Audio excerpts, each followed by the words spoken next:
హిందూ సంఘాలు. ఎందుకంటే మొన్న ఏది మన సీతాదేవి గురించి, ద్రౌపది గురించి నోటికొచ్చినట్లు మాట్లాడినావు.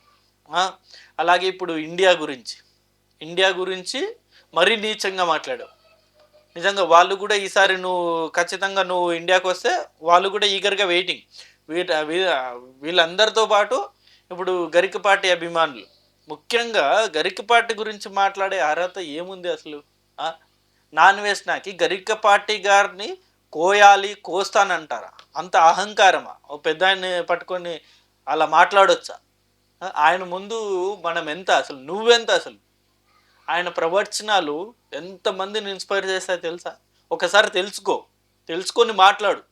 నీ ఇష్టం వచ్చినట్టు నాకు ఫేమ్ ఉంది, డబ్బులున్నాయి, యూట్యూబ్ నుండి నెలకి లక్షలు లక్షలొస్తున్నాయని చెప్పేసి నువ్వు ఇష్టానుసారం మాట్లాడడం కాదు. మాట్లాడే ముందు ఎనక ముందు ఆలోచించాలి. ఎనక ముందు ఆలోచించి మాట్లాడాలి. ఇప్పుడు వీళ్ళందరూ గూడా ఈగర్‌గా వెయిట్ చేస్తున్నారు. నువ్వెప్పుడెప్పుడు ఇండియాకొస్తావా అని జెప్పేసి.